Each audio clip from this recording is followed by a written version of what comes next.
Right, hello everybody, welcome to History at QE. Thanks very much for joining us.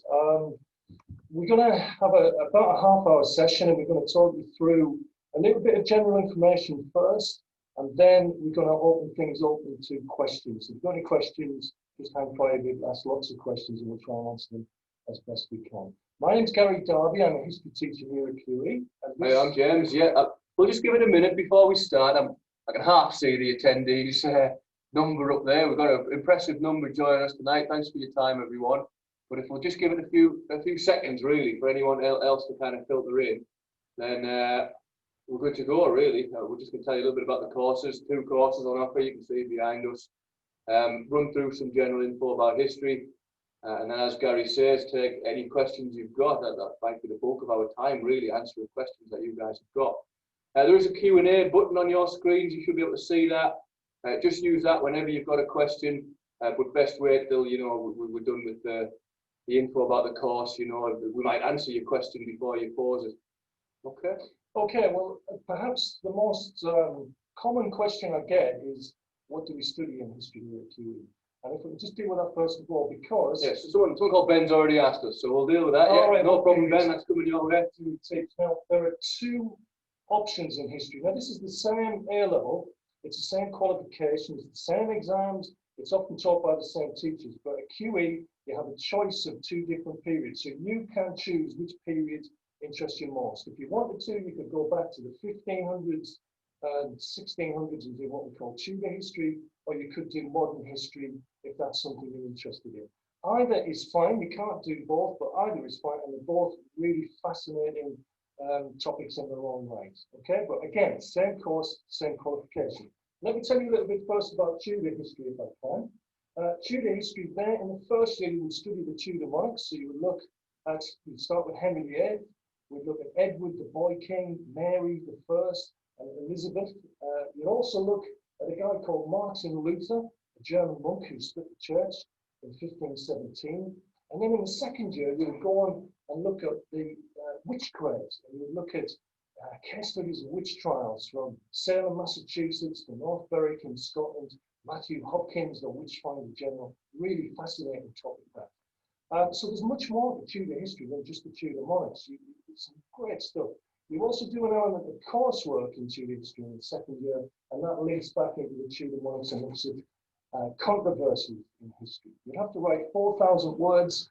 That's 20% of your final mark. That's done in the second year. And both of these options, you have 3 exams at the end of 2 years. Okay. And James, do you want to say a little bit about? Yeah, I mean, content-wise, kind of radically different, really, in the modern history. But as Gary said, it's the same A level. Skills-wise, we teach you the same stuff. You'll sit the exam on the same day as your Tudor counterparts if you select modern. But modern's up your street if you're maybe a little bit politically minded, because we've got Germany and West Germany first. That's our main paper in the first year. Okay, we picked that up in 1980 and dropped it off in 1989. So quite a lot of, pivotal events are happening in Germany at this point in time. Starting with, the Weimar Republic and how viable that was. The Weimar Republic collapses, Hitler comes to power, and we're looking at a quite liberal republic in the first little bit, and then a Nazi dictatorship in the middle there. We're then talking the fall of the Nazis, Second World War, things like this. And then Germany kind of comes out of this darkness, out of this pit of the Nazi dictatorship, and becomes quite a functional democracy called the Federal Republic of West Germany. That's in your first year. And we'll look at things like the politics of these states, the economics, aspects of life. We'll look at the culture, we'll listen to the music, watch the films that they watch, stuff like this. And we'll look at opposition as well, kind of how people weren't satisfied with these types of government and tried to overthrow them. Either in the Weimar Republic because they wanted a kind of a right-wing dictatorship, or in the Nazi period because they wanted to move away from that. So loads of stuff in that first paper for you. The counterpart to paper 2, where you study Martin Luther in the Tudor paper, you'll study Mussolini and Italy and the rise and fall of fascism in Italy. That starts around 1911, finishes a bit earlier, 1946. And we'll talk about how Mussolini kind of acted as a dictator in Italy. Your second year, again, your counterpart to the Witches paper is your British Empire. A couple of key figures up there behind me regards the British Empire. Obviously very topical at the minute. And the idea with that is we'll have kind of 5 depth studies about the British Empire, and they're kind of like 5 unique areas where the British acted in quite different ways. You know, starting with the loss of the American colonies, so the American Revolutionary War. Then we move to Australia, where they set up a prison colony. Then we go to Canada, where, unlike America, where they just try to slap the boot on them when they try to revolt, Britain gives them lots of reforms. Then there's India, which is quite an awful episode, really, and finishing with the Nile Valley. So loads of great stories in there. Someone's posed a question there, do you have to have done GCSE history to do it at A-level? The very quick answer is no, and Gary will talk to you probably some more about that. But we do have a coursework option, by the way, just in modern history as well. Similar setup, you're going back to issues in paper 1 in Germany, and there's controversies, there's 2 around Hitler. One is whether he was actually a good dictator or not, or whether he was just kind of the figurehead. The other one is how far the Nazis created a social revolution, or were people just kind of blindly going along with it, thinking, oh my goodness, I hope this is over soon, or were they actually kind of committed Nazis? And the final one is whether or not the Weimar Republic was doomed from the start. Okay.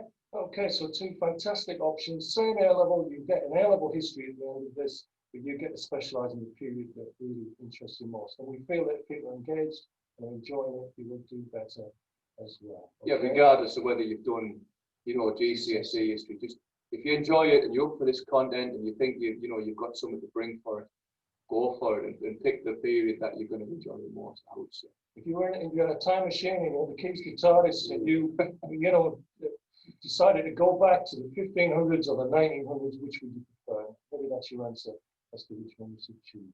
Right, we've got a little bit more information now before we take questions. So James, if we could, got a little bit. I've got a few slides to show you some of the other things we do in history. Okay, so you should be able to see that now. Okay, so the first slide then is just a little bit here on entry requirements. Okay, so if we have a look at that, you can see that we want you to have a 4 in GCSE English, that could be literature or language. If you've done history at GCSE, a 4 in history, but it is not a requirement that you study history at GCSE in order to take it here at QE. So if you haven't done history, that's absolutely fine. There are some students that have never done history, they do it here for the first time, and we've had some students go on to university and do history. So that's a message I really want to put out there. You don't have to have done GCSE history. Next slide. Why do history? Well, it's one of the most enjoyable subjects you could hope to choose. I really do believe that. I've been studying this for 30 years, and I'm still finding out new stuff. I really love it. It's varied. It's central to an understanding of current affairs today. Employers like it. They really like it. It shows you can think, you can argue, develop certain skills. So there are a whole variety of reasons, not least of which is our excellent results. For the past 4 years, everybody who's done history has passed, and we have a lot of people doing history, around 150 exams each year. And we've been consistently well above the national average for high grades. You can see there in 2019, for instance, 63%. The year before that, it was in the 60s, and the year before that was in the 70s. So, you know, we do really well, and we think we would too if you were doing history with QE. This year, we've got 300 male students in the first and second year doing history. Those are your average class sizes. So in year 1, this year, we've got an average of 19 and 22 in year 2. Also, students do go on to university to study a variety of different degrees. Don't think if you do history, you're just going to become a history teacher or do something necessarily connected with history. You can go on and do a range of things. Look at all of these different careers that open up to you if you do history, okay? Lots and lots of things. In fact, history and biology are the 2 non-vocational subjects which lead on to employment, and employers really like this subject. They really do. So it would open up a whole range of career options for you. Also, students go on to a variety of settings. They might go into employment, they might go to university, they might do an apprenticeship, lots of things history enables you to do. And also, we would like to tell you a little bit about some of the extra things we do in history. We try and get out of the classroom. We've been in many places over the last 10 years. We recently, well, in March, came back from Berlin, We've been to Rome before that. We try and go on a foreign trip every 2 years so that everybody gets a chance to go abroad. And we've been to these smaller trips elsewhere in the UK in between that. Okay, there's some pictures of our last trip to Rome, the Vatican City. Fantastic trip that. And that's open to modern and to Tudor students because there's layers of history in these cities. We also went to Berlin in March, and if we can just scroll on a little bit, we've also been to places like Leeds Armories, Hartlepool Maritime Experience, and in paper 3, the British Empire. We looked at the Royal Navy, and that was really useful for that. We also have a history club every month where we look at other periods of history not studied in class, and we get guest speakers, and we look at all sorts of things. So, for instance, we've looked at things like who built the pyramids, lessons from Auschwitz. Over the past 10 years, we've had at least 2 students, history students from QE, go and visit Auschwitz concentration camp on a day trip and come back and tell us all about their experience. Here's some other ones. The Younger Dryas Comet, Muhammad Ali when we were kings. We've had World War II tank commanders in. We've talked about Druids in Rome, you name it, we've covered it. Now, if you want to know more about history, you can go online and you can reach this through the QE website, the History at QE Virtual Experience. There's lots more information there about why you should study history. There's a Q&A session for myself and James. You can meet the teachers. You can have a look at our exam results. You can have a look at some of the lesson materials we use. And that's a fantastic resource. And remember, you can also look at the prospectus and find out what we teach, more details on the content of the courses there. A couple of sample lessons in there as well, if you want to kind of peruse that site, might give you an indication as to how we teach, what we teach as well. So yeah, loads on there, guys, loads on there for you to have a look at. And what we normally do in Bridging Week, just before, just after your GCSEs and before you start, we would normally do a sample lesson, and we would normally have one modern lesson, one Tudor lesson, and you could have a little bit of a sample of each of those and see which one is right for you. Okay? Right, okay, now, I'd like now to open that up to questions. I know we've covered a lot of information there, but if you've got anything you'd like to ask us, now is the time. Now, the first question is, how large are the classes? Roughly speaking, it's around 19 in the first year, around 22 in the second year, something like that, which is actually a pretty good size because things are a little different at the moment with the circumstances we're in, but that's a really good group to get a debate going, for instance. I often have debates in my classes. We have one side of the class against the other side of the class and kind of student jury in the middle, so that's a pretty nice size. Yeah, good for the chemistry, really. If you've got about 20, that's about right. Another question's come in. What topics would I need to study to do an archaeology degree at university? No particular kind of need for either Tudor or modern history. Both would be fine. We actually have a guy who comes in fairly often who is an archaeologist. We have some industry links with archaeologists, and a company who we deal with as well for archaeology. And he did actually a combined A level. I know him from way back, and he did an element of Tudor and an element of modern. So it really doesn't matter because the archaeology side that you'll get at university is a lot kind of science-based, how to work out carbon dating, how to do site plans, site maps, things like that.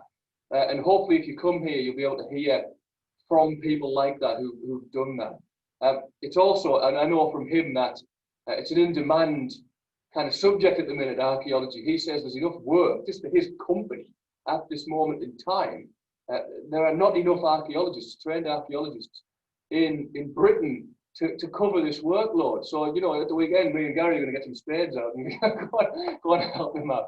He came along into the history club, actually. It was fascinating because he brought all these artifacts and the students were able to handle them, and he was telling them how to get into the career of archaeology. Fascinating stuff, it really was. Next question is, how many papers would we take? Now, you take 3 papers. There is a coursework element in the second year, but you do 3 papers at the end of 2 years, and that is 80% of your A-level. On those papers, there are various different types of questions. Each question is 45 minutes long. Essays are the most commonplace type of question. You also do source questions, so looking at primary sources, contemporary sources, and you also look at interpretations, we call them, historians, and how they disagree. And you have to, and this is the beauty of history, you have to come up with your own right answer, because often history is about interpretations. There isn't a right answer. One student can think this and get an A, another student can think that and get an A. And what matters is how well you argue and build a case, and we'll teach you how to do that, of course, week by week.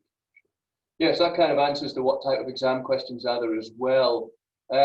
So I'll answer a question here from Poppy Smith. Do I have a choice to study the history of medicine? Not really, to be honest. There's bits of it kind of interspersed in. Lots of our students, you know, have said they kind of enjoyed that topic at GCSE, and they'll bring bits in every now and again, but not specifically history of medicine, no.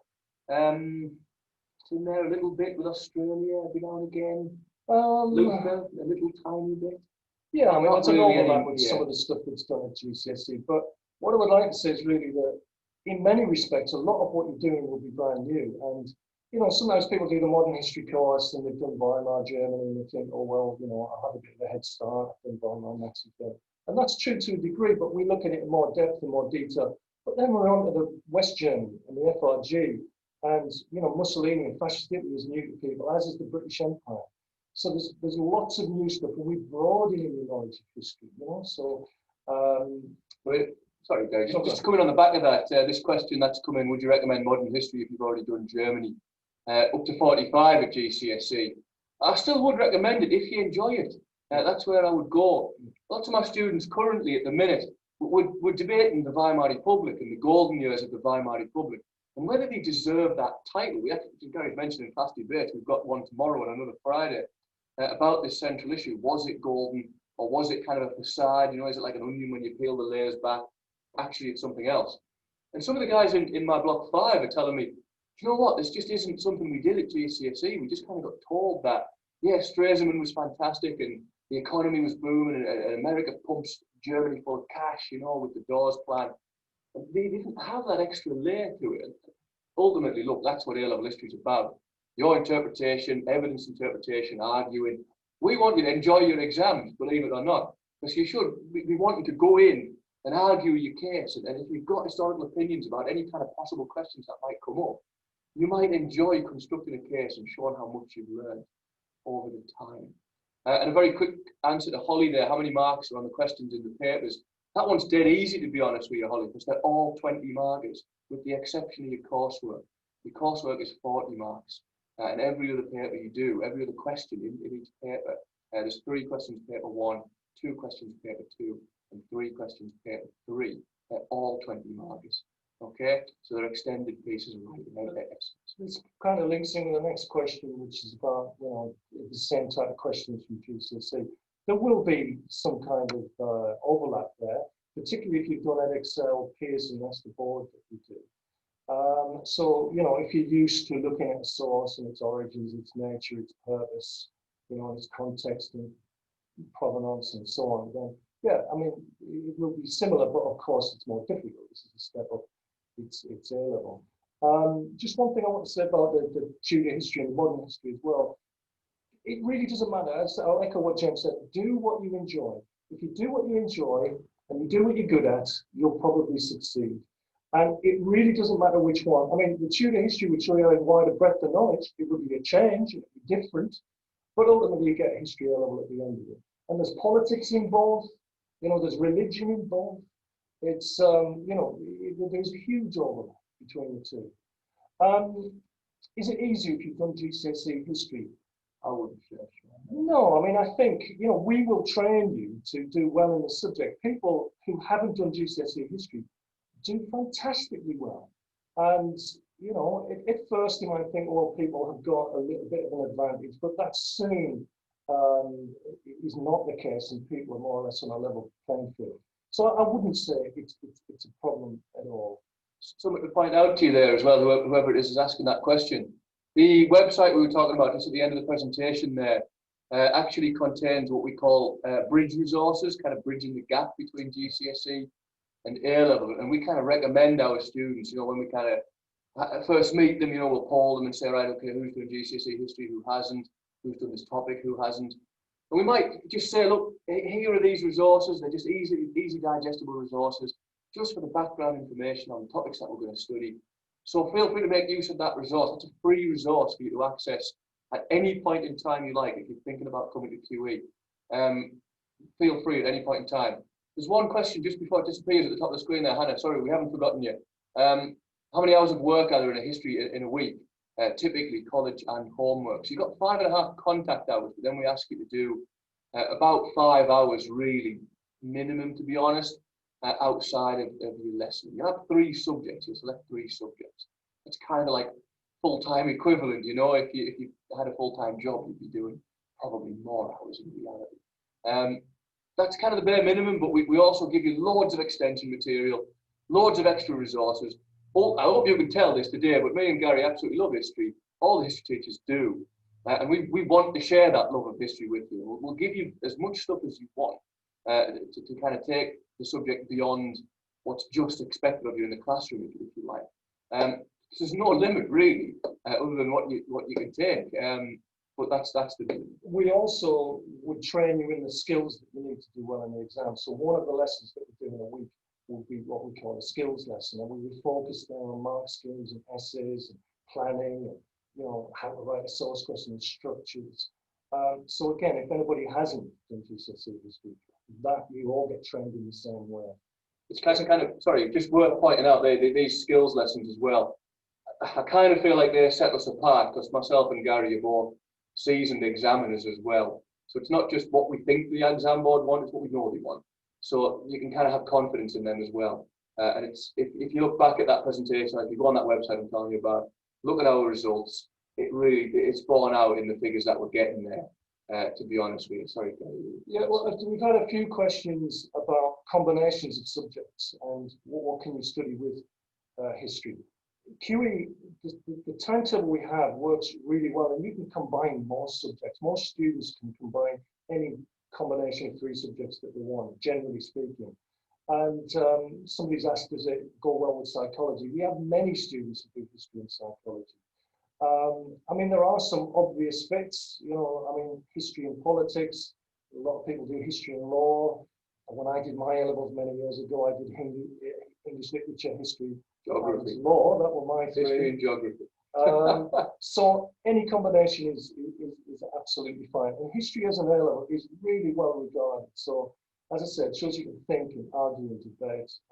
And it does sit well. We even have people sometimes who do 2 science subjects and do history as a contrast because it shows you've got a wider set of skills. So yes, it's some of them do it as their light relief as well. That they get so tired of maths and they get so tired of equations and whatever the chemistry is, you know, and they just like learning about history because it's great stories, and we have great stories here. It's and so we're studying people, humans in the past, and I always say lots of different reasons to do it. Sorry, Joe. I always say that history is us now. It's the hardest story of us, and it really is. Yeah, I mean, absolutely. you know, I go home and read history books, and you know, it's a passion, and you know, I think anybody should be enthusiastic about doing this kind of stuff. It's so interesting. There's one question there as well from someone called Katie. Hi, Katie. What's the coursework? So again, that's in your 2nd year. It depends on whether you take your tutor or your modern. The modern I'll tell you about. Gary will tell you about the tutor in a second. If you do modern, we study paper 1 Germany in the 1st year. Okay, but in the 2nd year, you'll write your coursework. Now, don't forget these A-levels, you get examined on them at the end of 2 years. So we've got strategies to kind of keep your 1st year learning, your 1st year papers alive in your mind as you move into your 2nd year. So you're not revising everything from scratch, you know, at the end.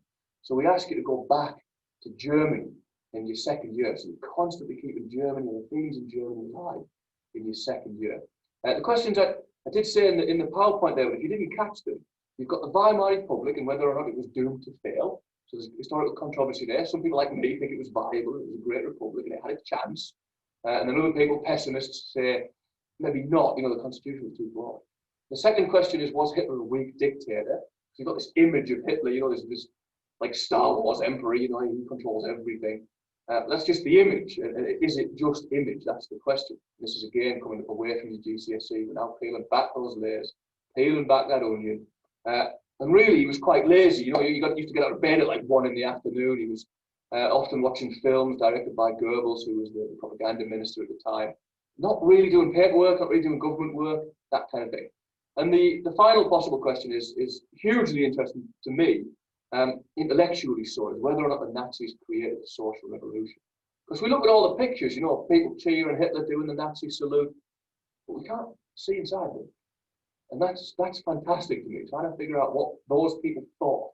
And were they just thinking, oh my goodness, let's go along with this and hope we don't get killed or whatever, you know?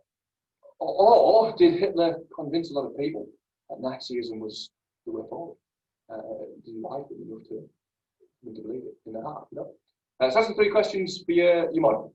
The Tudor ones, again, it's a similar kind of thing. These are debates and controversies in history. So these are issues that separate historians. Historians disagree about these.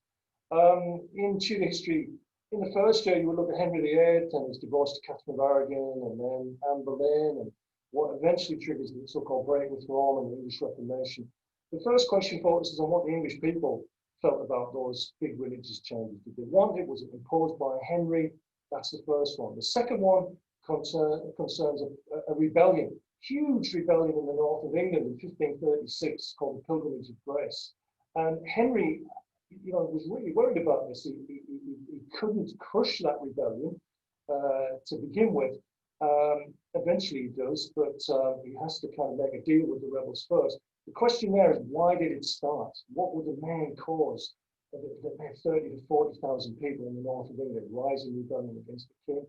And the final question concerns Edward and Mary, the mid-Tudors, as we call them. Edward's 1547 to 1553, ruled for 6 years, died 15, tuberculosis, and Queen Mary, 1553 to 1558, the Catholic queen, was there a crisis in those middle years of Tudor England? There were lots of problems and lots of issues.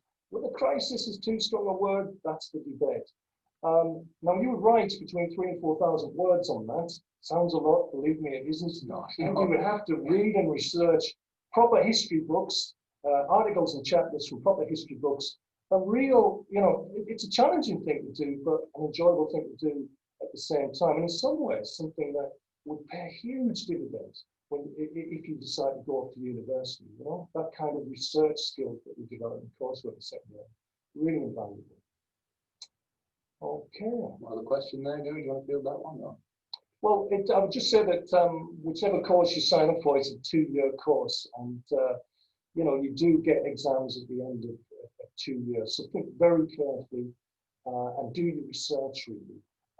You know, I mean, you've got this session here, this half hour, but I would urge you to go away and look at the prospectus, look at the various different options that you've got in history, do a little bit of reading, and think carefully about, you know, which option will be best for you and which, you know, set of subjects you might want to do. And if you've got a career in mind as well, you know, think about that as well. Think about which 3 A levels would set you up for something in the future. Just reading between the lines of that question as well, if you're thinking about maybe picking 4 subjects, some people kind of still toy with the idea of maybe asking to do 4.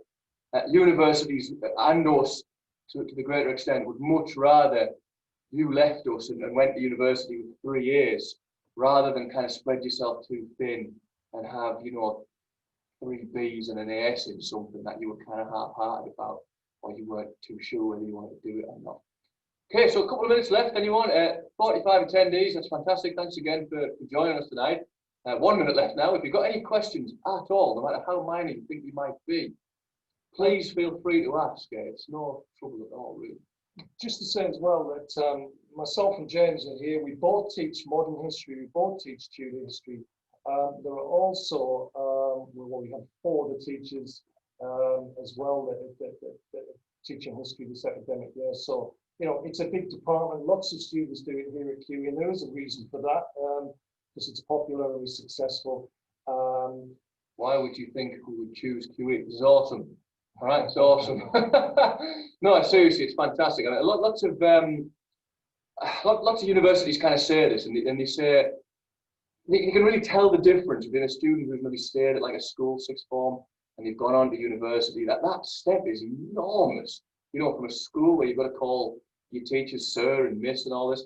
Call me, sir. I think I've done something wrong. You know, please call me James. Please call Gary. Gary, you know, you have a different kind of relationship with your teachers here. It's much more of a stepping stone as to what university would be like. But ultimately, you know, QE, look at the results. I mean, look at the things we do.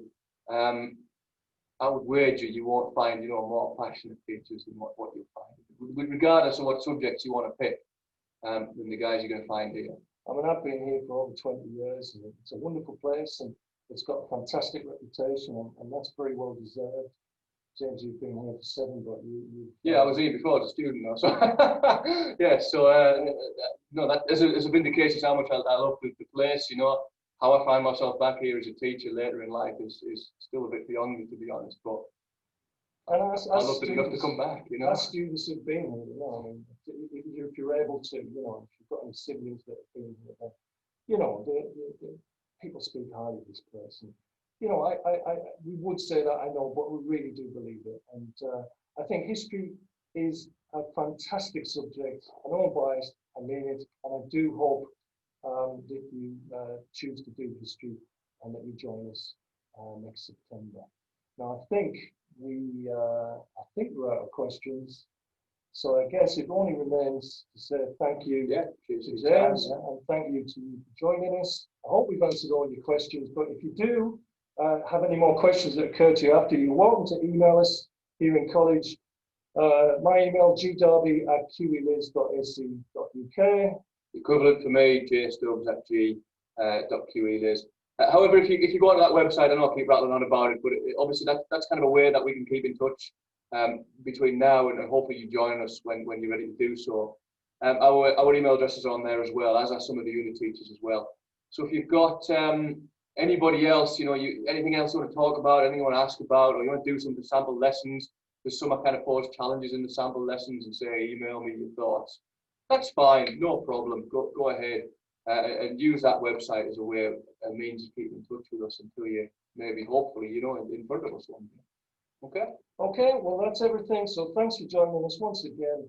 And that's it. Yeah, enjoy your evening. Bye.